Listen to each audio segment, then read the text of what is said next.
రాష్ట్రంలో ఇల్లు లేని పేదల పేర్లు నమోదు చేస్తున్నామని, అర్హత ఉన్న వారందరూ నమోదు చేసుకోవాలని ముఖ్యమంత్రి చంద్రబాబు పిలుపునిచ్చారు.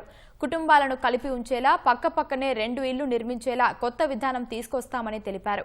పిల్లలు వివాహాలయ్యాక తల్లిదండ్రులతో విడిపోకుండా కలిసి ఉండేందుకు ఈ విధానం ఉపయుక్తంగా ఉంటుందన్నారు.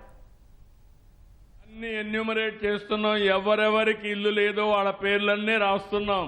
మళ్ళీ విజ్ఞప్తి చేస్తున్నాం, మీ పేర్లన్నీ నమోదు చేసుకోండి. ఒకవేళ పెద్దవాళ్ళు కాని పిల్లలుంటే నేను కొత్తగా ఆలోచిస్తున్నాను, విడిపోకుండా కలిపాలని. అవసరమైతే పేరెంట్స్ ఉంటారు, పెళ్ళైన పిల్లలు ఉంటారు, ఇద్దరికి కూడా కలిపి ఒక ఇల్లు ఇస్తాం, 2 ఇండ్లు ఇస్తాం. ఒక గోడ కామన్ గా కట్టి 2 ఇండ్లు ఒకటే ఇచ్చి కుటుంబాలని విడగొట్టాలని కొంతమంది ప్రయత్నం చేస్తారు. కుటుంబాలని కలపాలని నేను ప్రయత్నం చేస్తాను. కలిసి ఉంటే కలదు సుఖం, విడిపోతే అన్ని సమస్యలే. ఒక సెక్యూరిటీ, కుటుంబం ఒకటిగా ఉండాలి, ఐకమత్యంగా ఉండాలి.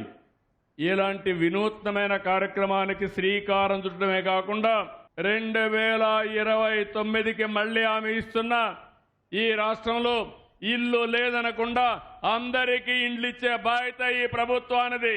మీ సొంత ఇల్లుంటే, ఇంటి జాగా ఉంటే కట్టుకోండి. మీకు లేకపోతే ఇప్పుడు ఉండే జాగాల్లో ఇస్తాం, లేకపోతే అక్విజిషన్ చేస్తాం. పట్టణ ప్రాంతాల్లో ఉంటే ఎంతవరకు వీలైతే అకామిడేట్ చేస్తాం.